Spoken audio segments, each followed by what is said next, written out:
Hello good morning मेरे शेर सैनियों, कैसे हैं आप सब। आप सबका 10 पॉइंट में स्वागत है। आइए, और आज आपके सामने एक छोटा सा वीडियो है जिसको हम दिखाते हैं कि अवतल दर्पण में अगर उसके सामने कोई भी वस्तु रखते हैं तो उसका प्रतिबिंब उल्टा कैसे दिखाई देता है, इसको देखेंगे हम। और फिर लेंस का बात करेंगे, उत्तल लेंस का, उसमें भी उल्टा कैसे दिखाई देता है, इस पे हम चर्चा करने वाले हैं। बस छोटा सा वीडियो है, इसके माध्यम से हम समझाने की कोशिश कर रहे हैं आपको, और आपको आशा करेंगे कि समझ में आ जाएगा। इस वीडियो के बाद कहीं से भी कंफ्यूजन नहीं रहेगा आपको। देखिए, जैसे यहाँ पे देखिए एक वीडियो चल रहा है, दिख रहा है आपको। जैसे यहाँ पे कैंडल आपको दिखाई दे रहा है कि उल्टा दिखाई दे रहा है आपको, ठीक है। ये कैंडल जल रहा है, कैंडल यहाँ पे सीधा जल रहा है, लेकिन यहाँ पर इसका प्रतिबिंब कैसे बन रहा है, उल्टा बन रहा है। ये आपका जो एक पेपर लगाया गया है, व्हाइट पेपर, ठीक है, इस पे आपको उल्टा प्रतिबिंब दिखाई दे रहा है, उल्टा प्रतिबिंब है। चलिए अब देखिए, इसको आगे पीछे खसकाएंगे तो आपको समझ में आएगा। देखिए, अब यहाँ पे ये दर्पण है, ये मोमबत्ती है, ये आपको पर्दा है, यानी जिस पर्दा पे हम प्राप्त करना चाह रहे हैं। देखिए, जैसे इसको खसकाएंगे तो अब दिखाई देगा। अब यहाँ पे देखिए, अब बीच में आया, ये क्या है आपका उत्तल लेंस है। क्या है, उत्तल लेंस है। और मैंने क्या किया, मोमबत्ती को उठा करके इधर साइड में रखा। अब इसका प्रतिबिंब देखिएगा, इसका भी उल्टा बनेगा। यानी अवतल दर्पण और उत्तल लेंस दोनों का प्रतिबिंब कैसे बनता है, उल्टा बनता है। जैसे आप पर्दे पे प्राप्त करेंगे तो आपको उल्टा प्रतीत दिखाई देगा। चलिए थोड़ा सा वीडियो देखिए, इसको आगे पीछे हम कर रहे हैं। देखिए, दिख रहा है। अब यहाँ पे फ्लेम देख करके पहचानिए, फ्लेम देख करके पहचानिए कि कैसा है, उल्टा बन रहा है, ठीक है। यानी यहाँ पे जो कैंडल जल रहा था ये उल्टा बन रहा है। वीडियो के माध्यम से देख लिए कि हमारा अवतल दर्पण में और उत्तल लेंस में हमारा प्रतिबिंब उल्टा कैसे दिखाई देता है, क्योंकि आपको ये बात समझना था और प्रैक्टिकल भी देखना था। तो ये दोनों आपको क्लियर हो चुका है। अब हम आपको लेके चलते हैं, थोड़ा सा सिद्ध करने वाला क्वेश्चन है। सिद्ध करने वाला जो क्वेश्चन होता है ये एग्जाम में बहुत बार पूछा जाता है। इसको आसानी से आपको समझना है, और समझने के बाद आपको एग्जाम में इसको जा करके एकदम से लिखना है। आपको 6 नंबर मिलने वाला है इस पर। कितने नंबर, 6 नंबर। 6 नंबर आपके हाथ में इस क्वेश्चन से आपका कंप्लीट होने वाला है। चलिए, क्वेश्चन क्या है, एक अवतल दर्पण के सामने कागज के टुकड़े को कहाँ रखा जाए कि वह जलने लगे। अच्छा, ये क्वेश्चन तो हो ही गया है, यहाँ से क्वेश्चन आपका, ठीक है। अवतल दर्पण में सिद्ध करें कि ये बराबर r/2, ये आपको सिद्ध करके दिखाना है। क्या सिद्ध करना है, अवतल दर्पण में सिद्ध करना है कि a बराबर r/2 होता है, ठीक है। तो सबसे पहला काम आपको देखना है इमेज, जो इमेज इसमें बनाया गया है, इमेज को देखना है, और इमेज में एक एक पॉइंट बारीकी से समझना है आपको। और समझने के बाद मैं इसके प्रमाण पे आएंगे, यानी जो हमको सिद्ध करना है, ठीक है। और एक एक करके आप समझिएगा, बिल्कुल आसानी से आपको समझ में आने वाला है। चलिए, एकदम आसान भाषा में आपको हम सिद्ध करके समझाने वाले हैं। सबसे पहले देखिए, आपका जो इमेज बना है, ठीक है। अब इमेज को हम थोड़ा सा एक बार हाईलाइट कर देते हैं ताकि आपको भी दिख जाएगा। चलिए, तो थोड़ा सा हम इसको हाईलाइट कर देते हैं। देखिए, ये दर्पण है आपका। कौन सा दर्पण है, यहाँ से देखिए अवतल दर्पण। तो मैंने आपको बताया था कि अवतल और उत्तल, तो उठल से मतलब समझिए। चलिए, उठल आ गया सब तो बता ही देते हैं। उठल दर्पण जो होता है, यानी उठा हुआ जो भाग होता है उसका क्या होता है, चमकीला सतह होता है। और जो धंसा रहता है वो अवतल होता है, अवतल दर्पण होता है। तो इसका जो परिवर्तक सतह होगा अंदर की तरफ है, अब बाहर कलई किया गया है। तो आपका कौन सा दर्पण है, अवतल दर्पण है। कौन सा है, अवतल दर्पण। कौन सा दर्पण, अवतल दर्पण, ठीक है। अब देखिए, बाहरी जो सतह है कलई किया गया है, और अंदर वाला सतह परावर्तक है, यानी उस पर प्रकाश पड़ेगा तो वहाँ से क्या होगा, परावर्तन होगा। चलिए हम देखेंगे। अब ये जो है नाम इसका क्या है, एम है। नीचे वाला का नाम क्या है, m' है, ठीक है। इतना क्लियर हुआ। अब देखिए, यही बात यहाँ पे लिखा गया है। माना कि m' एक अवतल दर्पण है, मैंने ये मान लिया। एकदम बेसिक से देखिए, एक एक पॉइंट देखिए। आपको लिखना क्या है, रटना एक पॉइंट भी नहीं है। रटिएगा तो बिल्कुल समझ में नहीं आएगा। 6 नंबर आपको लेना है, तो इसमें एक एक पॉइंट को बारीकी से आपको लिखते और समझते चलना है, ठीक है। देखिए, मैंने यहाँ तक बता दिया आपको। जिसका ध्रुव P है, ध्रुव कहने का मतलब क्या होता है, ये इसका जहाँ पे मुख अक्ष आके मिलता है इसी को हम ध्रुव बोलते हैं, यानी पोल बोलते हैं। ठीक है, क्या बोलते हैं? ध्रुव। तो ये आपका हो गया ध्रुव क्या है? P है, और वक्रता केंद्र C है। वक्रता केंद्र कहने का मतलब क्या होता है कि जैसे मान लीजिए कि अगर हम एक वृत्त बनाते हैं, क्या बनाते हैं? वृत्त बनाते हैं, तो सेंटर में जो पॉइंट होता है वही हमारा क्या होता है? केंद्र होता है। और इसी को हम बोलते हैं वक्रता केंद्र। ठीक है, अब मान लीजिए यहाँ पे हम डॉट डॉट कर देते हैं या यहाँ से मिटा देते हैं, तो ये वाला जो भाग बच गया एक किसी खोखले गोले का भाग है किसी खोखले गोले का भाग है। अब यहाँ से यहाँ तक मिला दिए तो अब आपको दिख रहा है कि ये C हो गया और यहाँ पे आपका पोल हो गया, और इसी के बीच में आपका आता है, बीचों बीच में एकदम आता है F। क्या आता है? F आता है। क्लियर? अब R, यही से जो दूरी होता है आपका R कहलाता है। ठीक है, R कैसे होता है? तो ये आपका त्रिज्या कहलाता है। अब यही सारा पॉइंट यहाँ पे आपको देखना है। देखिए अब BA क्या है आपका? BA दिख रहा है, B और A यहाँ पर है। ठीक है, तो BA आपका एक ऐसा प्रकाश है, ऐसा प्रकाश का किरण है जो आपतित कर रही है। कहाँ पे? इस दर्पण के ऊपर आपतित कर रही है। इस दर्पण के ऊपर आपतित कर रही है, यानी आ रही है। कहाँ आ रही है? दर्पण पे। और दर्पण पे आने के बाद क्या होगा? यहाँ से टकराएगी और टकराने के बाद फोकस से होकर गुजर के चली जाएगी। कहाँ से गुजरेगी? फोकस से। ये रूल होता है कि अगर कोई भी प्रकाश मुख्य अक्ष के पैरेलल आ रही है तो दर्पण पे टकराने के बाद कहाँ से गुजरेगी? फोकस से होकर गुजरेगी। बिल्कुल आपको क्लियर समझ में आ गया? चलिए उसके बाद देखते हैं, जो कि प्रधान अक्ष के समांतर आ रही है। बिल्कुल सही है, मैंने जो बताया आपको। परिवर्तन के बाद फोकस से होकर जाती है। परिवर्तन के बाद कहाँ से जाएगी? फोकस से होकर जाएगी, जैसा कि आपको चित्र में दिखाई दे रहा है। क्लियर? यहाँ तक आपको सिंपल इमेज को देख करके यहाँ पे लिख लेना है और बाकी चीज़ों को आपको समझ में आ गया होगा। चलिए हम आपको लेके चलते हैं प्रमाण पे, यानी आपका जो प्रमाण है, यानी हमें जो सिद्ध करना है उसके बारे में हम देखते हैं एक एक पॉइंट करके। अब यहाँ पे BAC बराबर CAF, ये दोनों बराबर है। क्यों बराबर है? तो परावर्तन के नियम से। मैंने पिछले वीडियो में परावर्तन के नियम बताए हैं कि परावर्तन के कितने नियम होते हैं? 2 नियम होते हैं। एक आपका होता है कि आपतित किरण और परावर्तित किरण। आपतन बिंदु पर खींचा गया अभिलंब, तीनों एक ही तल में होते हैं। पहला नियम हो गया। दूसरा नियम, परावर्तन कोण और आपतन कोण दोनों आपस में क्या होते हैं? बराबर होते हैं, यानी एंगल R बराबर एंगल I, ये दोनों आपस में बराबर होते हैं।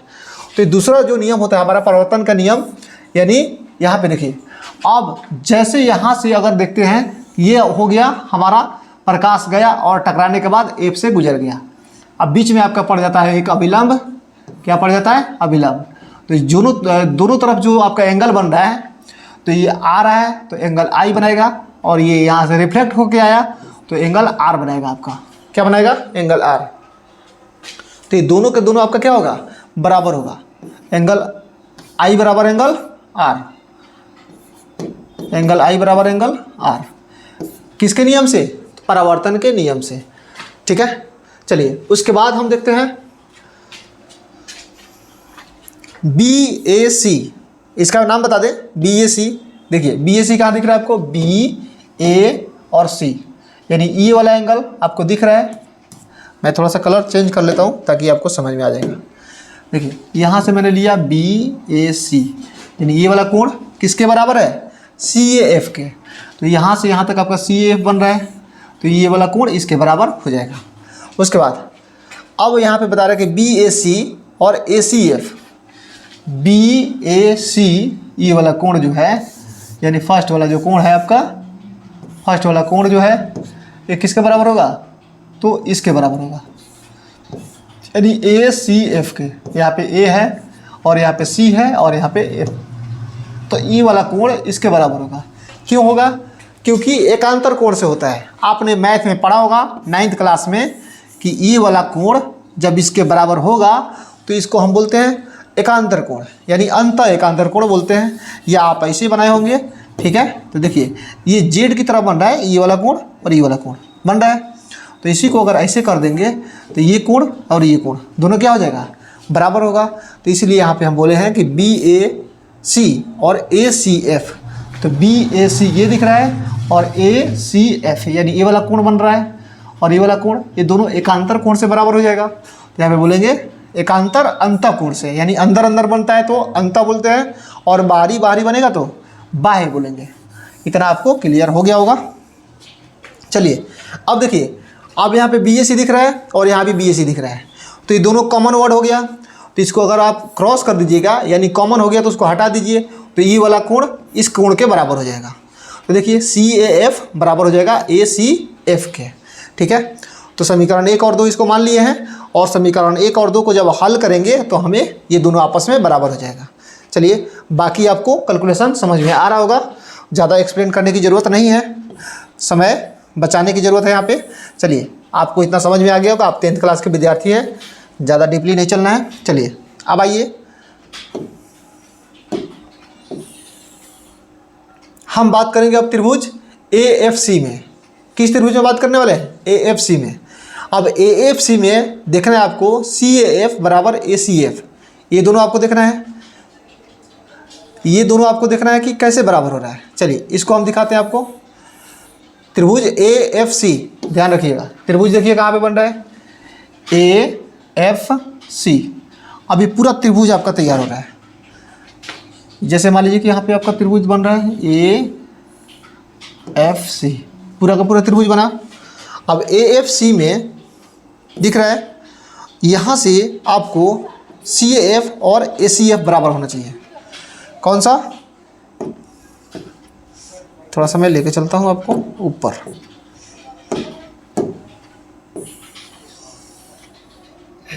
देखिए मैं त्रिभुज इधर बना देता हूँ आपको, ऐसे आ रहा था, ऐसे आ रहा था, ऐसे आ रहा था, फिर ऐसे था, ठीक है। अब यहाँ पे था आपका ACF, ठीक है, ऐसे था। तब ACF त्रिभुज भी आपको देखना क्या था कि यहाँ पे जो आपको दिख रहा है CF और यहाँ पे CAF बराबर है ACF, तो CAF ये कोण किस कोण के बराबर होगा? ACF के। ACF यानी ये वाला कोण के, ये दोनों कोण के बराबर होगा। कैसे? तो देखिए अब ये दोनों आपस में बराबर है, यानी हम इसको कब बोलेंगे? क्योंकि दर्पण का द्वारक जब छोटा होगा, यानी ये दर्पण था हमारा, क्या था? दर्पण था। जब ये दोनों दर्पण का द्वारक क्या होगा, मान लीजिए कि इमेज हम यहाँ पे क्या कर रहे हैं, बड़ा करके बता रहे हैं, बड़ा करके बता रहे हैं। अगर इसी को छोटा कर देंगे, एकदम छोटा कर देंगे, नगण्य कर देंगे, तो ये दूरी आपका क्या हो जाएगा? एकदम मिनिमाइज हो जाएगा, यानी कम हो जाएगा। तो यही बता रहा है कि जब यहाँ पे दर्पण का द्वारक बहुत छोटा होगा, छोटा है, इसलिए बिंदु A बिंदु P के क्या है? नज़दीक है। जो बिंदु A है बिंदु P के एकदम नज़दीक है, जैसे मैंने आपको यहाँ पे बता रहे हैं, ठीक है। यानी कहने का मतलब ये था कि जो AF है क्या है और CA ये दोनों आपस में बराबर हो रहे हैं, क्योंकि दर्पण का जो द्वारक है बहुत कम है, नगण्य है। बस इतना आपको समझना है इसमें कि ये नगण्य रहेगा तो हम इसको क्या करेंगे? इक्वल ले लेंगे, ठीक है। यानी आपका यहाँ से इस त्रिभुज में आप बात करेंगे तो क्या हो जाएगा? CF और AF दोनों बराबर हो जाएगा, CF और AF बराबर हो जाएगा। देख लीजिए एक बार, CF आपको कहाँ दिख रहा है? CF आपको दिख रहा है यहाँ पर, ठीक है। CF और AF ये दोनों आपस में क्या हो जाएगा? बराबर हो जाएगा, ठीक है। ये दोनों आपस में बराबर हो जाएगा। इस त्रिभुज में, इस त्रिभुज आपका क्या होता है? समद्विभाजक होता है, यानी दो भुजा आपस में बराबर होते हैं। तो दो भुजा आपस में बराबर होते हैं, तो दोनों भुजा को आपको चेक करना था कौन दोनों भुजा बराबर हो सकता है, ठीक है। तो ये दोनों के क्या हो सकता है? नगण्य हो जाएगा, तो इसलिए दोनों के दोनों आपस में बराबर हो जाएगा। तो क्या हो जाएगा? AF और CF दोनों बराबर हो जाएगा। चलिए इतना बात आपको क्लियर हो गया।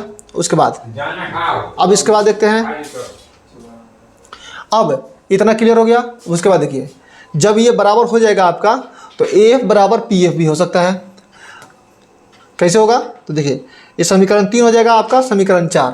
तो AF ये हो गया AF।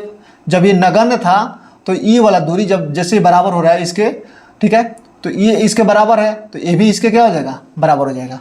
कैसे? तो देखिए अब यहाँ पे C है, यानी वक्रता केंद्र है, और यहाँ पे आपका पोल है। तो ये दोनों के दोनों क्या होता है? आपका R होता है पूरा, ठीक है। R होता है ना पूरा।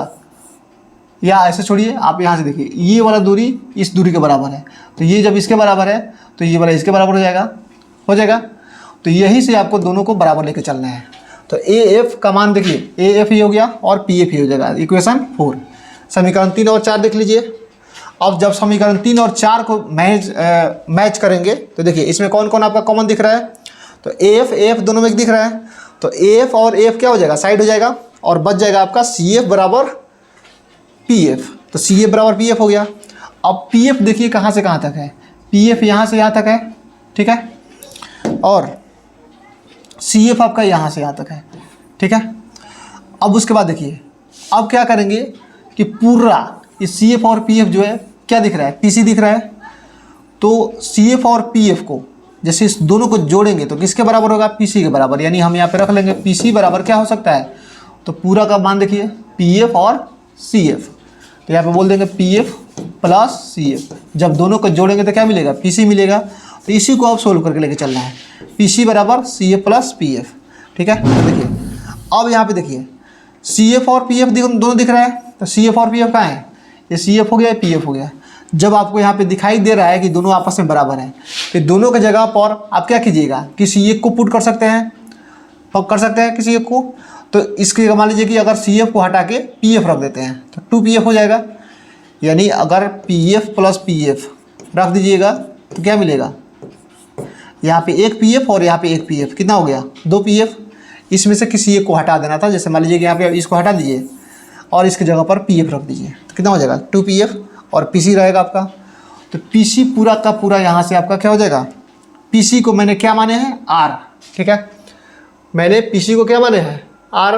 कहीं दिखाएं आपको, पी सी यहाँ से यहाँ तक आपका क्या होता है, आर होता है, यानी वक्रता त्रिज्या होता है, ठीक है। तो ये आर हो गया आपका। और यहाँ से यहाँ तक आप क्या माने हैं, एफ माने हैं, ठीक है। तो एफ पी एफ की जगह पर क्या हो जाएगा, एफ हो जाएगा और 2 की जगह पर 2 रह जाएगा।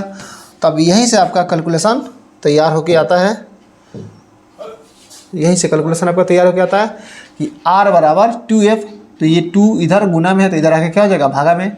तब f बराबर आपका हो जाएगा r/2। यही आपको प्रूफ करके दिखाना था, ठीक है। चलिए इतना बात आपको क्लियर हो गया है। अब हम नेक्स्ट चलते हैं, आपको उत्तल दर्पण में सिद्ध करें कि a बराबर r/2 क्या होता है। किस में सिद्ध करना है, उत्तल दर्पण में।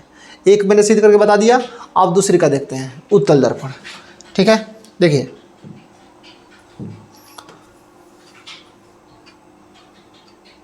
उत्तल दर्पण में बताना है। अब यहाँ पे क्या चेंज हुआ है, सिर्फ दर्पण चेंज हुआ है। क्या चेंज हुआ है, सिर्फ दर्पण। अब इसमें आपको थोड़ा सा मैथ का रूल है, हम बता देते हैं आपको। देखिए थोड़ा सा ध्यान दीजिएगा, क्लियर समझ में आ जाएगा। अब ये जो होता है, अगर ऐसे हम लाइन आपको बताए होंगे तो देखिए इसको मान लीजिए 1 है, इसको 2, इसको 3, इसको 4, इसको 5 और इसको 6, इसको 7 और इसको 8, ठीक है। अब इसमें देखिए जो एंगल आपका दिख रहा है, एंगल 1 जो है एंगल 4 के बराबर है। किसके बराबर है, एंगल 4 के। और एंगल जो 2 है एंगल 3 के बराबर है। तो ये किससे है, तो ये आपका समूह कोण से है। किससे है, समूह कोण से। समूह कोण से आपस में बराबर है, ठीक है। किससे है, समूह कोण से आपका ये बराबर है दोनों। अब उसके बाद देखिए हमको क्या क्या चीज़ और ज़रूरत पड़ेगा। अब जैसे देखिए एंगल 1 और एंगल 6। एंगल 1 और एंगल 6 क्या होता है आपका, ये होता है आपका संगत कोण होता है, ठीक है। यानी ऊपर वाला और इसके इधर वाला एकदम साइड साइड में ले लेंगे तो क्या हो जाएगा। अच्छा एक सेकंड सुनिए, एंगल 1 बराबर एंगल 5। एंगल 1 और एंगल 5 किसके बराबर हो जाएगा, एंगल 1 के बराबर एंगल 5, इधर एंगल 2 के बराबर एंगल 6, एंगल 2 के बराबर एंगल 6। तो ये आपका होता है संगत कोण। क्या होता है, संगत कोण से बराबर होता है, ठीक है। उसके बाद फिर देखिए अब ये दोनों कोण, ये जो दोनों कोण होता है आपका 3 और 5, ये दोनों आपस में बराबर होता है। ये दोनों का योग 180 डिग्री होता है, ठीक है। दोनों का योग करेंगे तो 180 डिग्री, यानी 3 और 5, इधर से 4 और 6 दोनों जोड़ेंगे तो 180 डिग्री। और उसके बाद अब इसका देखिए अगर 1 और 6 को मिलाएंगे तो क्या होता है, बाह्य एकांतर कोण होता है। और 3 और 6 को मिलाएंगे तो ये अंतः एकांतर कोण होता है। फिर 5 और 4 को मिलाएंगे तो अंतः एकांतर कोण, फिर 2 और 7 को मिलाएंगे तो अंतः एकांतर कोण। ये क्लियर आपको समझ में आ गया है? तो हम लेके चलते हैं आपको इस क्वेश्चन पे, क्योंकि इसमें से थोड़ा सा इसका यहाँ पे यूज है। ठीक है,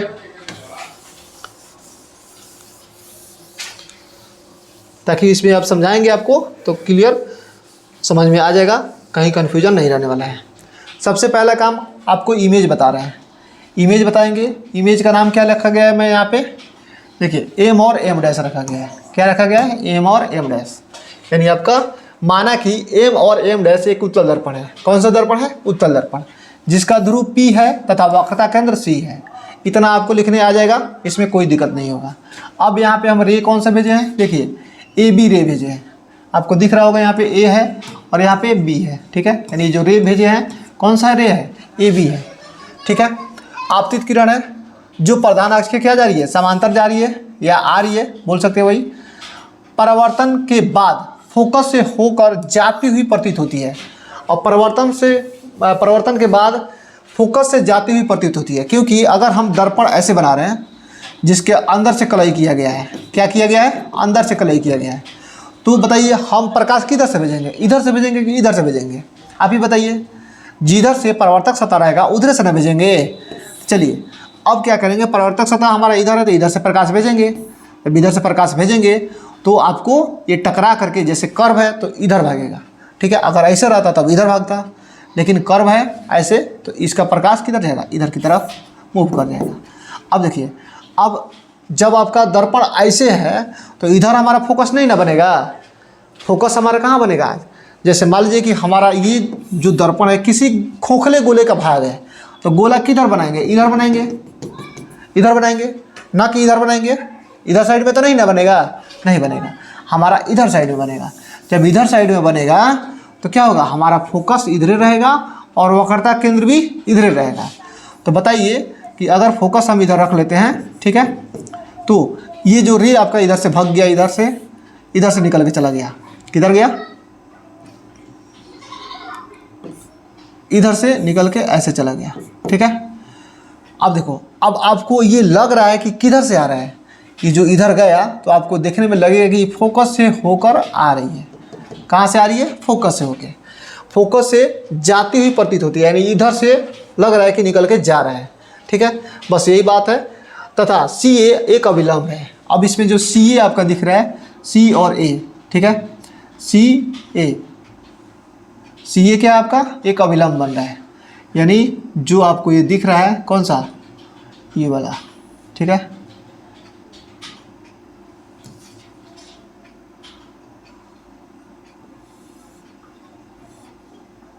ये पूरा का पूरा जो C डैश दिख रहा है बीच वाला, ये क्या बना? अविलंब बना आपका। ठीक है, यानी इसके बीचों बीच में जो बना है ये आपका अविलंब बन गया। क्या बना? अविलंब बना। ठीक है, चलिए इस इमेज को हटा दे। अब ये अविलंब का आपका काम कंप्लीट हो गया। अभी चित्र में आपने देख लिया ऐसे है। अब उसके बाद आते हैं प्रमाण पे। अब प्रमाण में आपको समझना है, प्रमाण सबसे बेटर कंसेप्ट है क्योंकि उसको समझना बेटर है। 6 नंबर आपको चाहिए तो इसको समझिए। चलिए अब यहाँ पे कोण 1 और कोण 2 परावर्तन कोण के नियम से, आपको इसमें कोण 1 और कोण 2 नहीं दिखाई दे रहा है, हम बता देते हैं। ये फर्स्ट वाला का मान लीजिएगा कोण 1 और सेकेंड वाला का मान लीजिएगा कोण 2। ठीक है, अब ये दोनों देखिए, जैसे मान लीजिए कि हमारे पास दर्पण था।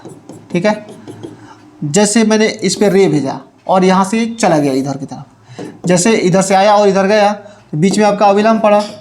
अविलंब पड़ा तो ये दोनों कोण आपका क्या होगा? बराबर होगा। दोनों कोण बराबर होगा। जब बराबर होगा तो ये क्या होगा? परावर्तन कोण के नियम से एंगल 1 और एंगल 2 क्या होगा? बराबर होगा। एंगल 1 एंगल 2 आपका बराबर रहेगा। फिर अब देखिए 2 और 4 क्या होगा? ये समूह कोण से बराबर होंगे। मैंने आपको बताया था कि समूह कोण कौन होता है। अब यहाँ से ई वाला कोण समूह कोण होता है।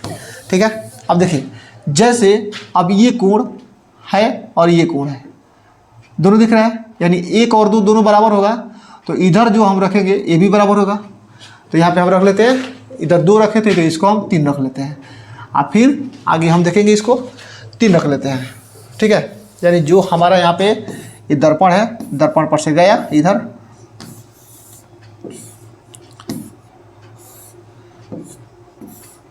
एंगल 1 एंगल 2 इधर कर लेते हैं हम। जैसे मान लीजिए कि इधर आपको निकल कर जा रहा है तो ई वाला आपका मान लेते हैं 3 है। ठीक है, एंगल 3 मान लेते हैं। और समूह कोण दिखा रहा है आपको। समूह कोण किसके बराबर है? 2 और समूह कोण एंगल 2 बराबर एंगल 4 है, तो एंगल 2 के बराबर एंगल 4 होगा। ठीक है, अब मान लीजिए कि ई वाला जो कोण है इस पे बराबर रहेगा। ठीक है, 2 4, ऊपर वाला को 1 मान लीजिए और नीचे वाला को 2। ठीक है, इसको 3 मान लीजिए या इसको 4 कर लीजिए। ठीक है, ये 4 हो जाएगा। तब आप क्या बोल सकते हैं कि ये आपका 1 और दोनों तो दोनों बराबर है आपको, तो ये काम कीजिए, 1 इसको मान लीजिए, 2 इसको मान लीजिए। ठीक है, 1 इसको, 2 इसको मान लीजिए आप 4। ठीक है, और यहाँ पे जो बनेगा इसको आप मान लीजिएगा 3। ठीक है, ऐसे कर लीजिए। अब यहाँ पे देखिए ये दोनों के दोनों आपका समूह कोण से बराबर हो गया, यानी 2 4 के बराबर है किससे? समूह कोण से। क्लियर। अब उसके बाद देखिए, जब इसमें देखिए दोनों में कॉमन क्या दिख रहा है आपका? 2 2 दोनों में कॉमन दिख रहा है। जब दोनों में 2 2 कॉमन है तो एंगल 1 के बराबर एंगल 4 हो जाएगा, समीकरण नंबर 3। क्लियर। अब उसके बाद देखते हैं एंगल 3 और एंगल 1 ये संगत कोण बता रहा है। तो हम बता रहे हैं कि संगत कोण अभी आपको समझाए थे कि संगत कोण कैसे काम करेगा। ठीक है, चलिए, तो एंगल 3 और एंगल 4 संगत कोण का काम करेगा। तो संगत कोण आपको बताया था कि अगर ऐसे हमारा बनता है, ठीक है, तो यहाँ पर जो कोण बनेगा वही कोण यहाँ पे अगर आ जाएगा तो दोनों आपस में बराबर होगा, तो यही हमारा क्या कहलाता है? संगत कोण कहलाता है। अब इसको समझना है कि कैसे बनेगा। जैसे मान लीजिए आपका दर्पण है, ऐसे मैंने एक रे भेजा। ठीक है, ये आपका क्या मान लीजिए ऐसे हो गया मुख अक्ष, एक रे भेजा ऐसे पैरेलल, जो क्या हुआ यहाँ से निकल गया इधर की तरफ। ठीक है, जब निकला तो आपको लग क्या रहा है? ये फोकस से होके जा रहा है। कहाँ से जा रहा है? फोकस से होकर जा रहा है। ठीक है, और इसके बीच में क्या बना आपका? एक अभिलंब बन गया। अभिलंब बन गया जो कहाँ गया? सी पर गया। ठीक है, अब देखिए आपने क्या माना इसको? एंगल, इसको माना एंगल 1, इसको माना एंगल 2। ठीक है, अब ये आप माने इसको 3।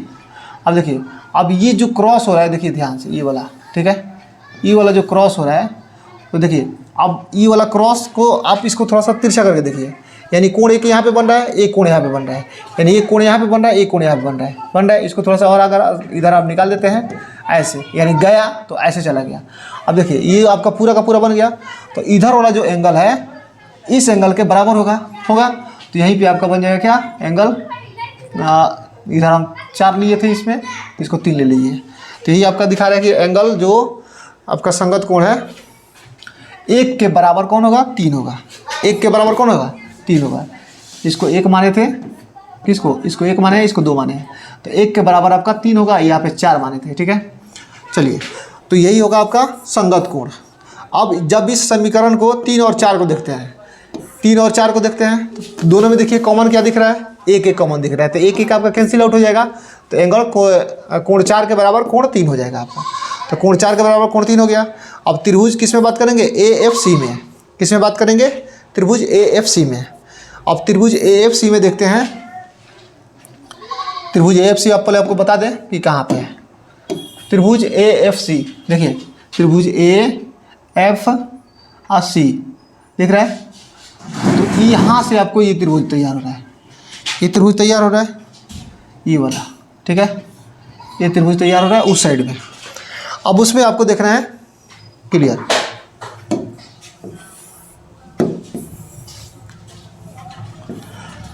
अब यहाँ पे देखिए एंगल 3 बराबर एंगल 4 होगा, एंगल 3 के बराबर एंगल 4 होगा। जैसे मैंने बताया था आपको कि ऐसे बन रहा था इसमें त्रिभुज इस टाइप से, तो एंगल 3 मैंने यहाँ पे रखा था, एंगल 4 यहाँ पे रखा था, तो ये दोनों आपस में बराबर होंगे।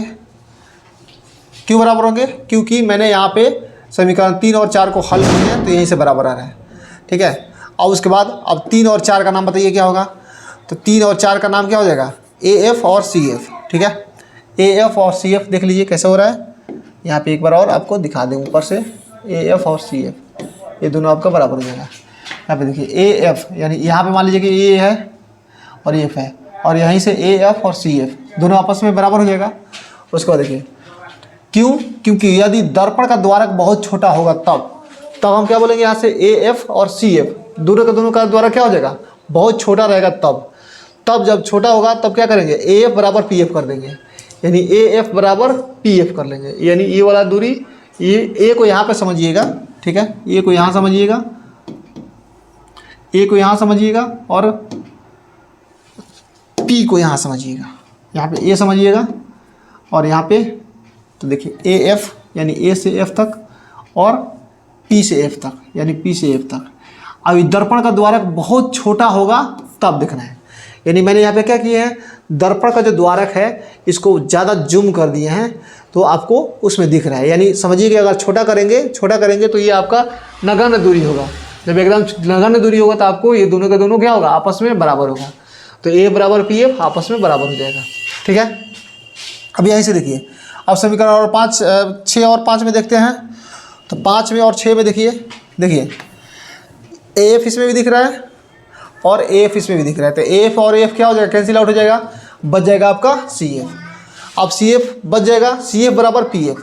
तो सेम आपका कैलकुलेशन आ गया जैसे मैंने अवतल दर्पण में सिद्ध किए हैं। तब यहाँ से देख लीजिए, अब सी एफ बराबर पी एफ। तो पूरा का पूरा जो डिस्टेंस है आपका यहाँ से दिख रहा है, यहाँ से यहाँ तक, ठीक है। तो यहाँ से यहाँ तक आपका क्या है, पी सी है पी सी यानी सी पी बोल सकते हैं। तो सी पी के बराबर क्या क्या हो सकता है, दोनों को तोड़िए, P F plus C F दिख रहा है। तो P F plus C F दिख रहा है, P F plus C F. अब पी एफ और सी एफ दोनों कुछ जोड़ेंगे तब इतना पुगेगा। तो जब ये दोनों आपस में बराबर यहाँ पे हम दर्शा लिए हैं तो ये दोनों में से किसी एक को रख सकते हैं। जब दोनों में से किसी एक को रखेंगे तो हम पी एफ को रख लेंगे और पी एफ ऑलरेडी रहेगा और सी एफ के बदले में पी एफ रख लेंगे। तो एगो पी एफ और एगो पी एफ कितना हो गया, 2 P F. C F C P बराबर 2 पी एफ। तो सी पी हमारा क्या हो सकता है, यहाँ से यहाँ तक आर होता है, क्या होता है, आर होता है। तो हम इसके बदले आर रख सकते हैं। और पी एफ जो होता है यहाँ से यहाँ तक हमारा क्या होता है, एफ होता है। तो इसके बदले हम एफ रख लेंगे, यानी कितना एफ, 2 एफ। तो ये आपका सिद्ध होकर आ जाएगा एफ बराबर r/2, ठीक है। इतना क्लियर आपको समझ में आ गया होगा। नेक्स्ट हम अब देखते हैं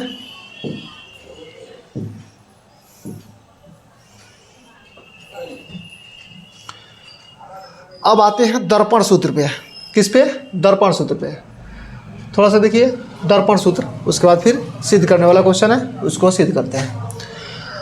वैसा सूत्र जो वस्तु की दूरी, फोकस दूरी, प्रतिबिंब दूरी के बीच संबंध बतलाता है उसे हम क्या बोलते हैं, दर्पण सूत्र कहते हैं। दर्पण सूत्र क्या होता है, 1/v plus 1/u, 1/v plus 1/u बराबर 1/f, ठीक है। ये आपका दर्पण सूत्र होता है, याद रखिएगा। न्यूमेरिकल बनाने में आपको काफ़ी मदद मिलेगा इससे। चलिए उसके बाद हम आते हैं सिद्ध करने वाले क्वेश्चन पे। दर्पण सूत्र आपका यहाँ पे लिखा हुआ है, इसी को सिद्ध करके आपको दिखाना है कैसे दर्पण सूत्र सिद्ध होता है। देखिए अब देखिए, माना कि सबसे पहले मैंने जो दर्पण लिए हैं इसको मानेंगे, यानी M1 और यहाँ पे M2 है, ठीक है। M1 है, M2 है। तो यहाँ पे मैंने ले लिया कि क्या है, माना कि M1 M2 एक अवतल दर्पण है जिसका ध्रुव P है तथा वक्रता केंद्र C है और वक्रता केंद्र और अनंत के बीच रखी एक वस्तु AB है। जैसे मान लीजिए कि आपका वक्रता केंद्र यहाँ पर है और अनंत मान लीजिए इधर है, ठीक है, अनंत इधर है। दोनों के बीच में जो वस्तु रखे हैं इसका नाम क्या है, AB है। क्या है, AB है, जिसका वास्तविक प्रतिबिंब वक्रता केंद्र और फोकस के बीच A', B' बनता है। जिसका वास्तविक प्रतिबिंब कहाँ बन रहा है, वक्रता केंद्र और फोकस के बीच।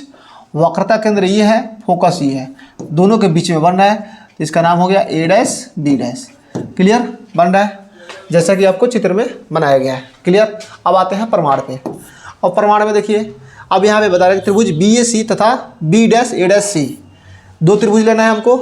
एक BAC, तो BAC त्रिभुज देखिए कहाँ पे है, BAC त्रिभुज देखिए, ये आपका B हो गया, ये आपका A हो गया, AC हो गया।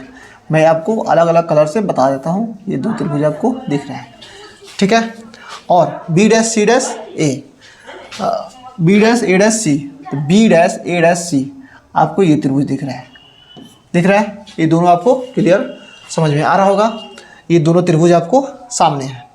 अब यहाँ पे देखिए, अब यहाँ पे एंगल 1 बराबर एंगल 2 बराबर 90 डिग्री, यानी यहाँ पे आपको देखना है कि ये दोनों का दोनों क्या है, कोण बराबर है 90 डिग्री पर, ठीक है। तो देखिए अगर हम बात करेंगे यहाँ पे, ये एंगल 1 है आपका, ठीक है, ये वाला आपका एंगल 2 है, ठीक है। ये दोनों आपस में बराबर है और दोनों के दोनों क्या है, 90 डिग्री पर है।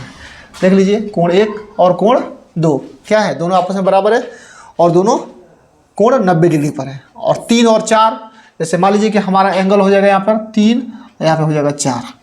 जब 3 और 4 हो जाएगा तो क्या हो जाएगा, ये समूह कोण हो जाएगा। जैसे मान लीजिए कि आपका एंगल 3 हो गया, ये आपका एंगल 4 हो गया, ठीक है, ये आपका 4 हो जाएगा, कितना 4। तो ये दोनों के दोनों आपका क्या हो जाएगा, समूह कोण से बराबर हो जाएगा। क्या हो जाएगा, समूह कोण से बराबर। तब क्या होगा कि हमारा ये दोनों त्रिभुज आपस में सर्वांगसम होगा। क्यों सर्वांगसम होगा, क्योंकि एक कोण, दो कोण बराबर हो रहा है और एक भुजा भी आपका बराबर हो जाएगा। जैसे देखिए अब यहाँ पे ए बी बटा ए डैश बी डैश बराबर ए सी बटा सी ए डैश, इसको हम इक्वेशन फर्स्ट मान लेंगे। ए बी कौन है आपका, ई है, यानी ई वाला साइड इस साइड के बराबर है, ठीक है, ए डैश बी डैश। उसके बाद ए सी बटा ए सी, यानी ए सी आपका ई वाला हो गया, ए सी ई वाला, ए सी बटा सी ए डैश, ए सी बटा सी ए डैश, दिख रहा है आपको, ए सी बटा सी ए डैश, यहाँ तक। अब इसको मान लेंगे इक्वेशन फर्स्ट। जब सर्वांगसम होता है तो कोई भी आप क्या कर सकते हैं, जब दो त्रिभुज आपस में सर्वांगसम होता है तो इसके दोनों भुजा बराबर कर लेना है, ठीक है, यानी ए बी बटा, यानी इसका बटा में इसको रख लीजिएगा, इसको, और इसके बटा में इसको कर लीजिएगा, ये आपका सर्वांगसम का रूल से आ जाता है। उसके बाद त्रिभुज, अब दूसरा त्रिभुज में बात करेंगे। त्रिभुज दूसरा है, देखिए त्रिभुज एन एफ एस, कौन सा है त्रिभुज, एन एफ एस है, ठीक है, त्रिभुज कौन सा है, एन एफ एस है, ठीक है।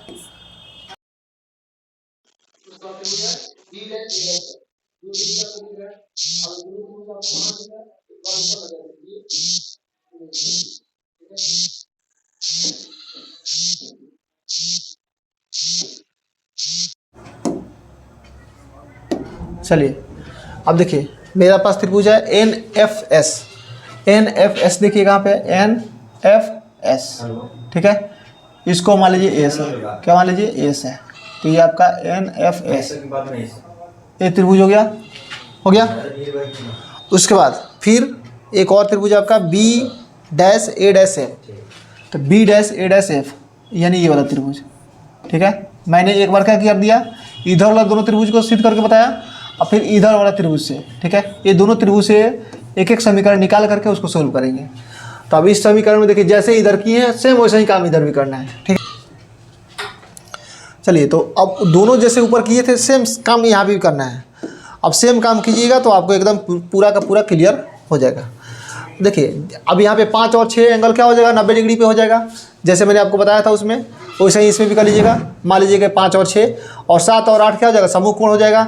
ये भी आपका दोनों का दोनों क्या हो जाएगा, सर्वांगसम होगा। जब सर्वांगसम होगा तो इसका एक भुजा ले लीजिएगा और नीचे वाला का एक भुजा, फिर ऊपर वाला का एक भुजा, नीचे वाला का एक भुजा, दोनों ले लीजिएगा। ये दोनों क्या है, लंब का लंब से और आधार का आधार से, ठीक है। एक बार आपको मैं एंगल बना के बता देता हूँ, देखिए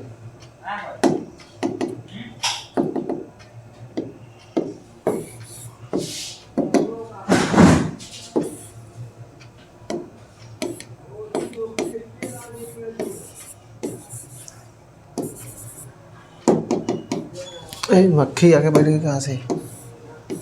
चलिए उसके बाद देखिए मैंने आपको त्रिभुज बताया था और दोनों में आपको क्लियर समझाता हूँ कोण कहाँ कहाँ पे बन जाएगा। मैंने ये त्रिभुज बताए थे आपको, ये वाला और ये वाला, ठीक है। तो दोनों में देखिए 90 डिग्री कहाँ बन रहा है, तो एक यहाँ पे बन रहा है और एक यहाँ पे बन रहा है। तो इसको 5 और 6 ले लीजिए, इधर मान लीजिए कि आपका 5 हो जाएगा एंगल, ये आपका एंगल 6 हो जाएगा। और ये जो दोनों बच गया आपका 7 और 8 ले लीजिए, इसको 7 ले लीजिए, इसको 8 ले लीजिए, ये दोनों को दोनों समूह कोण हो जाएगा आपका। अब यहाँ से क्लियर करके ये दोनों त्रिभुज आपका सर्वांगसम होगा। जब सर्वांगसम होगा तो ई वाला साइड आप बटा में कर लीजिएगा, फिर ई वाला साइड और ई वाला साइड दोनों को बटा में कर लीजिएगा, आपका इक्वेशन अगला तैयार हो जाएगा यहाँ से। चलिए जैसे उसको तैयार कर लीजिएगा तब आपको समीकरण 2 यहाँ पे दिखाई देगा। और जब समीकरण 2 दिखाई देगा आपको, जब दिखाई देगा तो देखिए इक्वेशन फर्स्ट में ए बी बटा ए डैश बी डैश है, इसमें भी ए बी बटा ए डैश बी डैश है, तो दोनों बराबर है यानी कॉमन है। तो इस दोनों को हम हटाएंगे, तो हटाने के बाद क्या बचेगा, ए सी बटा सी ए डैश और उसके बाद बचेगा एस एफ बटा ए डैश एफ, ये दोनों बचेगा। तो समीकरण 1 और 2 से जब सोल्व करेंगे तो क्या मिलेगा, ये दोनों आपको बराबर दिखाई देगा। चूँकि दर्पण का द्वारक बहुत छोटा है इसलिए एन एस बराबर एन पी पर होगा, अर्थात एस एफ बराबर पी एफ हम लिख सकते हैं। ठीक है, इतना बात आपको समझ में आ गया होगा। चलिए, जब एस एफ बराबर पी एफ लिख सकते हैं तब आइए यहाँ पे, अब यहाँ पे देखिए चिन्ह परिपाटी में आपको समझना है। अब ये दोनों आप बराबर कर सकते हैं, जो मैंने यहाँ पे कटाने के बाद बताए थे ये आपका बराबर हो जाएगा। ठीक है, देख लीजिए एक बार, कट के आया था पूरा। अब ए सी बटा सी ए डैश यानी ए सी, ये आपका दिख रहा है, यहाँ से मार्क ले लो थोड़ा, ए सी बटा सी ए डैश, ये दोनों बराबर हो गया। फिर पी एफ बटा ए डैश एफ, पी एफ यानी पी एफ आपको कहाँ दिख रहा है, पी एफ, ये वाला हो गया। पी एफ बटा ए डैश एफ, ए डैश एफ, ए डैश एफ, ए डैश एफ, ए डैश एफ, ये वाला हो गया। ठीक है, पी एफ, पी ए बटा ए डैश एफ, ये दोनों आपका बराबर हो जाएगा। यानी इस त्रिभुज में क्या कीजिए, इसके बराबर लीजिए, और इस त्रिभुज में इसके और इसके बराबर ले लीजिए, दोनों आपका बराबर हो जाएगा। क्लियर हुआ ये? ए सी बटा इतना रख सकते हैं इस त्रिभुज से लेकर के, और उसके बाद इस त्रिभुज में देखिए, इस त्रिभुज में जब देखेंगे, इस त्रिभुज में इसका ले लेंगे साइड और फिर इसका भी साइड ले लेंगे। ठीक है, ए डैश एफ, क्लियर हो जाएगा। अब यहाँ से यहीं से आपको चिन्ह परिपाटी का काम करना है। अब यहाँ पे देखिए ये दोनों आपस में क्या है, बराबर है, बराबर है। तो इसमें से आप क्या कीजिए कि देखिए जो आपका इसका है ए सी का मान, ए सी कहाँ पे है, यहाँ पे दिख रहा है, ए सी दिख रहा है।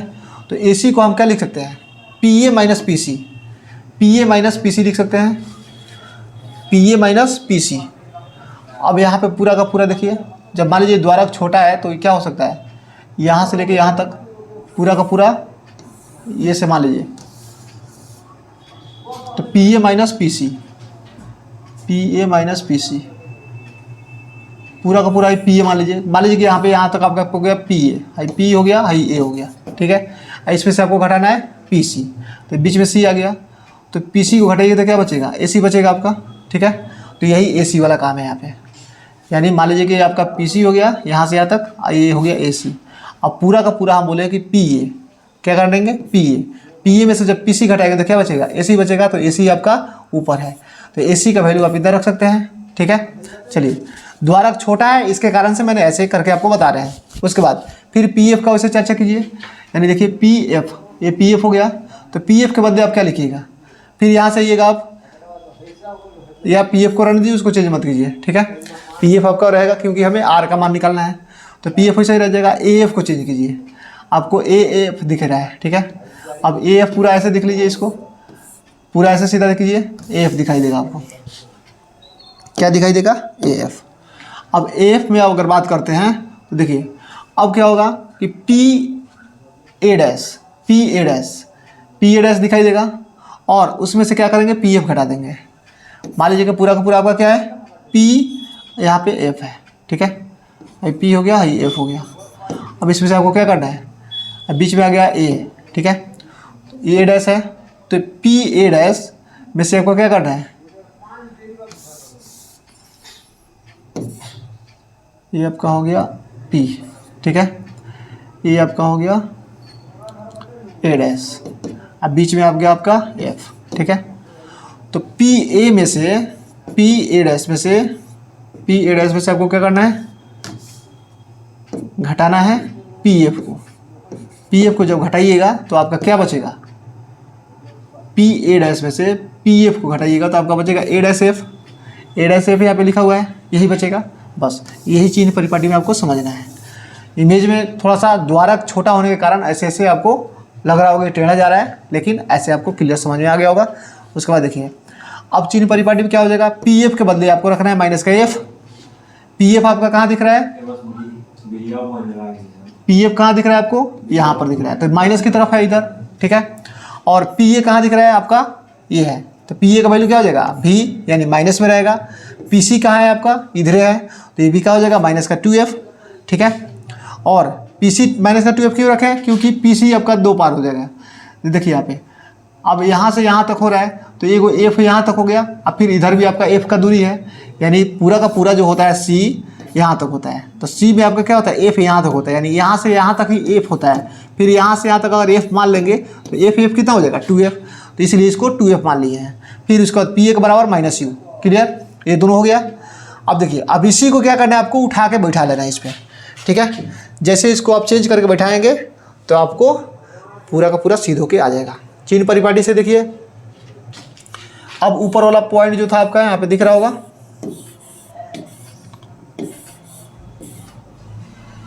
कहीं मक्खी बैठी क्या, देखो अब वहीं से ऊपर से आना है। PA के बदले क्या रखना है, PA माइनस B। ठीक है, तो P आपको यहाँ पे दिख रहा है,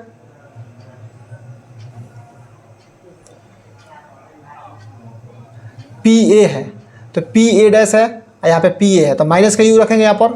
ठीक है, उसके बाद देखिए अब उसके बाद आता है आपका कौन सा, PC दिखाई दे रहा है यहाँ पर, तो PC के बदले क्या रखेंगे, माइनस का 2f। ठीक है, उसके बाद अब नीचे देखिए PC आपका है, तो PC फिर आपको PC की जगह पर क्या रखना है, माइनस का 2f रख दिए। ऑलरेडी आपका यहाँ पे माइनस है तो माइनस लगा के फिर आपका माइनस भी रखना है। ठीक है, माइनस भी की जगह पर आपको क्या पुट करना है, तो माइनस भी रखने दीजिए, इसको चेंज नहीं करना है। ठीक है, क्योंकि भी का मान आपको पहले से यहाँ पे पुट हो गया, यही ना है PF, तो PF की जगह पर क्या रखे हैं, PF की जगह पर ये है, तो PF आपका वास्तु प्रतिबिंब दूरी है, तो इसको F कर लीजिए, प्रतिबिंब दूरी उतना ही है, माइनस का B हो जाएगा। उसके बाद इधर से चेंज कीजिए, PF के जगह पर आपको रख लेना है F और PA डैश, तो PA डैश में देखिए क्या होगा, PA डैश जो दिख रहा है आपको, PA डैश का मतलब क्या है, माइनस का B, तो यहाँ पे माइनस का B कर लेंगे। उसके बाद फिर आपका आ जाएगा PF, तो PF आपका क्या है, माइनस का F, यहाँ पे माइनस का F कर लेंगे। अब इसका कैलकुलेशन कर लेना है आपको, माइनस का U आई माइनस माइनस गुना हो गया प्लस का 2f, इधर से आपका सेम है तो इसमें माइनस माइनस गुना हो गया प्लस हो जाएगा, माइनस का भी हो जाएगा, ये माइनस माइनस गुना हो गया प्लस हो गया। अब यहाँ से क्रॉस मल्टीप्लाई कर लीजिएगा, क्या कीजिएगा, क्रॉस मल्टीप्लाई। जैसे आप क्रॉस मल्टीप्लाई कीजिएगा तो देखिए क्रॉस मल्टीप्लाई करने के बाद आपका ये वाला इक्वेशन मिलेगा। जब ये वाला इक्वेशन मिलेगा तो इधर से ये आपका जो माइनस का VF दिख रहा है, तो माइनस का VF को उठा करके इधर लाइएगा।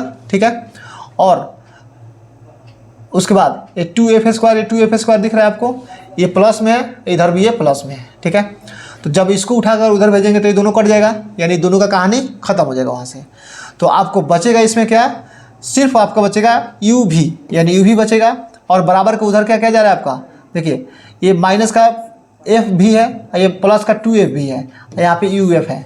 ठीक है, तो यहाँ पर एक है, क्या है, एगो है, यहाँ पर दो है, तो एगो घट जाएगा तो क्या बचेगा, एगो बचेगा, यानी एगो बच गया, एगो UF बच गया, यहाँ पे UV बच गया।